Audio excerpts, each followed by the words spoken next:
안녕하세요. 고려대학교 안암병원 이비인후과의 임기정입니다. 제가 오늘은 이석증, 즉 양성체위 변환성 현운, 즉 이 어지럼에 대해서 좀 말씀을 드리고자 합니다. 이 이석증이라는 것은 세반고리관으로 이 이석이라는 잘못된 불순물이 들어가서 우리가 아침이나 이럴 때 움직일 때 갑자기 심한 어지럼이 발생하는 그런 질환이 되겠습니다. 이런 어지럼을 앓고 있는 많은 분들에게 가장 중요한 그리고 가장 많은 질병이 바로 이 이석증이기 때문에 오늘 이 질환에 대해서 자세히 설명을 드리도록 하겠습니다. 제가 오늘 이석증에 대해서 말씀드릴 내용은 처음에는 전반적인 어지럼에 대해서 좀 얘기를 드리고요. 두 번째로는 이 이석증이 뭔가에 대해서 말씀을 드리고 진단과 검사는 어떻게 하는 것이고 또 치료는 어떻게 하며 그리고 나중에 재발이나 일반적 주의사항에 대해서 말씀을 드리겠습니다. 어지럼 환자가 해마다 점점 늘어나고 있습니다.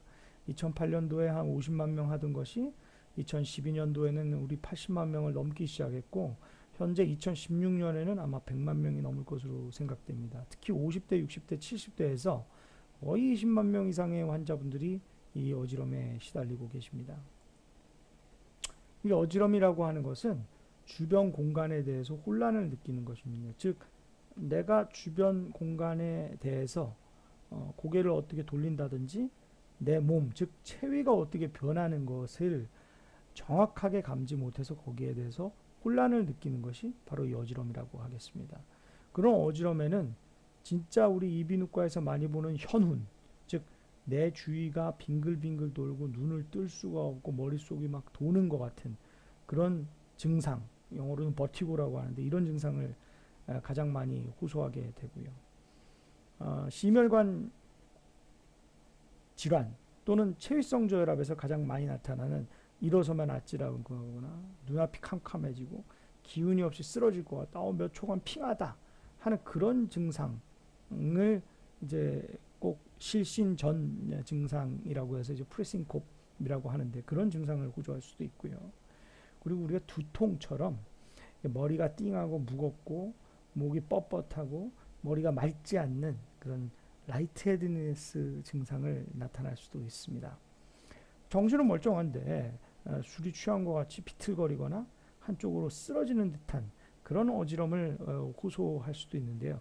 이런 것들을 평형장애, 즉 디스이퀄리브리움이라고 우리가 얘기를 합니다. 그래서 우리가 이 어지럼에 대해서 이렇게 여러 가지로 나누게 되는데 그만큼 원인이 다양하기 때문에 진단하기가 쉽지 않습니다.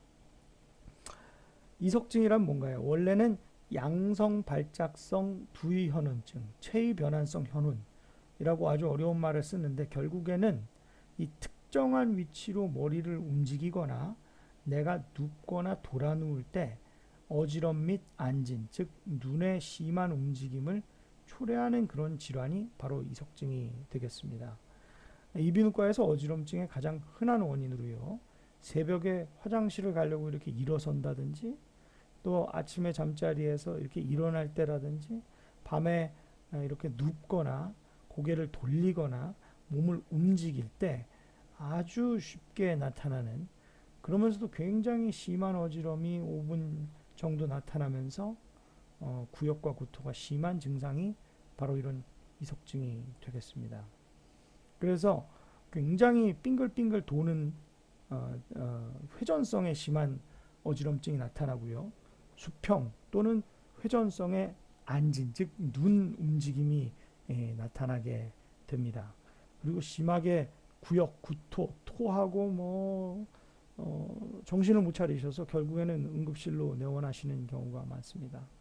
이석증의 경우는 난청을 주로 동반하지는 않지만 일부에서는 난청을 동반할 수가 있기 때문에 청력 검사를 꼭 하셔야 되고요.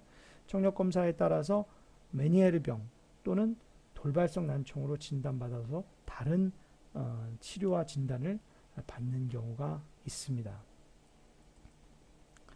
이석이란 뭔가요? 일종의 칼슘 부스러기가 되겠습니다. 이것은 우리 난형낭이라고 하는 우리 실제 전정기관에 정상적으로 존재하는 그런 이석이 세반고리관, 즉 이거는 우리 몸에 이제 세 개의 반고리관이 있는데요. 왜냐하면 우리 세상이 3차원이기 때문에 그런데요. 이 세반고리관으로 잘못 들어가서 우리가 일어나거나 움직이거나 고개를 돌릴 때 심하게 어지럼과 구토, 안진 등등을 유발하는 것이 되겠습니다. 그런 것이 바로 이제 이석증이 되겠죠. 어느 세반고리관에 생기는가 중요합니다. 왜냐하면 이 세 개의 반고리관 어느 쪽에 들어가느냐에 따라서 그 증상이 다양하게 나타나고 또 어지럼이 유발되는 자세가 다르기 때문입니다. 후반고리관은 가장 우리 몸의 뒤쪽에 있는 그리고 아래쪽에 있는 그런 반고리관이기 때문에 가장 흔하게 발생하는 부위입니다. 그래서 우리가 눕거나 일어날 때 이 회전성 안진으로 많이 나타나게 되고요. 가반고리관인 경우에는 이제 돌아 누울 때 우리가 고개를 돌리거나 몸을 돌릴 때 평행하게 돌릴 때 그럴 때 이제 심한 어지럼이 초래되고 수평성 안진이 나타나게 됩니다. 왜 이석이 떨어지나? 사실은 특별한 원인을 찾을 수는 없습니다. 저절로 이석이 떨어져 나오는 경우가 가장 많으니까요. 하지만 이렇게 이석이 떨어져 나오는 것들이 노화 또는 칼슘 대사 장애나 골다공증과 연관이 있다는 말이 많습니다. 또 머리를 어디 부딪히거나 하는 듯한 그런 충격을 받거나 거꾸리 요가 등을 심하게 하셔서 이석이 떨어져 나와서 세반고리관으로 들어가는 그런 일이 생기기도 합니다. 장기간 침대 생활을 하신다든지 아니면은 연세가 많으신 어르신들 경우에는 움직임이 둔화되게 되면 이런 이석이 잘 생기는데 꼭 흐르지 않는 그 고인 저수지에 돌이 잘 괴고 쓰레기가 잘 정립되는 것과 비슷한 일이라고 생각하시면 되겠습니다. 또 여타 다른 귀질환, 즉 뭐 전정신경염이든 중이염이든 돌발성 난청 등등의 여타 질환을 앓은 이후에도 이런 이석증이 쉽게 생긴다고 합니다. 진단은 어떻게 하나요? 제가 처음에는 자세하게 여쭤봅니다. 이제 어지럼이 어떠신지, 언제 생기셨고, 얼마나 오래 어지럼이 지속됐는지, 또 어떻게 움직이실 때 악화되는지, 청력의 변화는 없으신지, 또 두통, 마비, 감각저하, 외상 그런 것들은 없으셨는지, 그리고 고혈압, 당뇨, 뇌질환 등등 다른 질환이 없으셨는지, 또 요즘에 복용하시고 계시는 약제, 뭐 수면제, 항불안제, 그리고 안정제 등이 없는지를 여쭤봅니다. 그리고 우리가 가장 중요한 검사가 바로 이 비디오 안진 검사가 되겠습니다. 비디오 안진 검사는 외래에서 우리가 간단하게 검사할 수 있는데요. 주로 이렇게 비디오 안진 검사기를 눈에 씌우고 다양한 자세로 환자분을 눕혀드려서 그래서 거기서 초래되는 눈의 움직임, 즉 안진을 관찰해서 이석증을 정확히 진단해 되는 것이 되겠습니다. 이런 식으로 이제 눈이 잘 보이게 되고 우리가 눈의 움직임을 잘 관찰하면서 이석증을 진단하게 됩니다. 이렇게 후반고리관 이석증과 가반고리관 이석증이 가장 많다고 말씀드렸는데 그렇게 비디오 안진 검사에서 우리가 쉽게 볼 수가 있습니다. 이 여성분의 경우에는 너무 어지럽다고 해서 이제 응급실로 오신 분입니다. 제가 이제 비디오 안진 검사기를 눈에 씌워드린 다음에 왼쪽과 오른쪽으로 이렇게 눕혀드리게 되는데 이분의 눈은 지금 전혀 움직이지가 않고 있고 정상적이며 왼쪽으로 눕혔을 때도 별로 이제 어지럼을 호소하고 있지 않습니다. 그러나 이제 우측으로 돌려서 이렇게 눕히는 자세를 취하게 되면 그쪽 세반고리관에 있는 후반고리관에 있는 돌이 움직이면서 눈이 저렇게 위로 올라가면서 아주 심한 회전성의 어지럼, 즉 안진이 나타나게 됩니다. 그러면서 굉장히 어지러우시죠. 그러면서 이렇게 우리가 이 비디오 안진 검사를 보고 후반고리관 이석증, 그것도 우측이라는 것을 정확하게 진단할 수 있습니다. 가방고리관 이석증의 경우에는 우리가 몸을 돌리거나 고개를 한쪽으로 돌릴 때 나타납니다. 예. 그래서 이분은 이제 오른쪽으로 돌릴 때 너무 심한 눈의 안진이 나타납니다. 특히 수평성으로 고개를 돌린 우측으로 심한 수평형의 안진이 나타나는 것을 보고 우리가 가방고리관 이석증을 진단하실 수가 있습니다.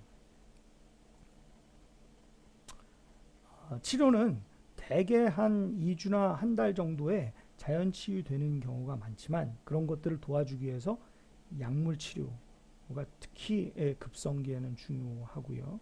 그리고 이렇게 그 세방골관으로 잘못 빠진 이석을 빼주기 위해서 우리가 이석 치환술이나 이석 습성화 방법을 본인이 운동하시게끔 해서 이석을 빼주는 그런 운동을 반드시 권하게 됩니다. 이 이석 치환술은 방고리관 안에 있는 이석, 즉 돌가루를 병변이 있는 방고리관에서 빼내는 일련의 자세 요법입니다. 이렇게 후방고리관에서 빼내는 방법과 가방고리관에서 빼내는 방법이 실제로 다르게 운용됩니다.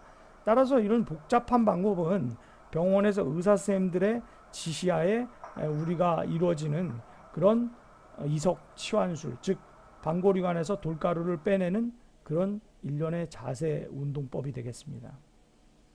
사실 제가 개인적으로 많이 권해드리는 것은 이 이석 습성화 방법입니다. 이것은 지속적으로 이석을 제거시키고 뇌 중추계에서 어지럼 적응을 유도하는 자가치료 방식인데 쉽게 하실 수 있기 때문에 많이 권해드립니다.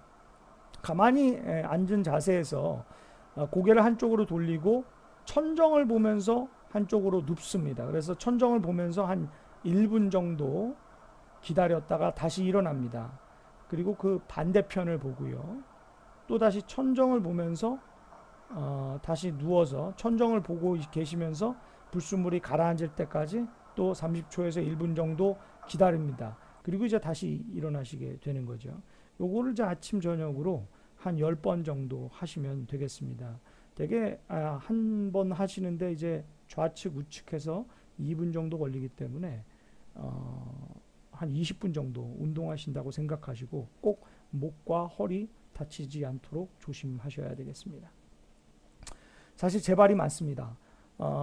이석증이라는 것은 수주 뒤에 자연히 치료되는 병이지만은 향후 5년 내에 약 50%가 재발할 수 있습니다. 아까 말씀드린 바와 같이 노화와도 관련이 있고요. 또 어떤 외상과도 관련이 있고 본인이 가진 여러 질환 등과 관련이 있을 수가 있기 때문에 상당히 많은 수에서 이렇게 재발이 일어날 수가 있는데 그때는 이런 걸 아시기 때문에 두려워하지 말고 검사를 받으러 오시거나 제가 일부 드린 비상약 같은 거를 복용하셔서 어지럼을 조절하실 수 있습니다.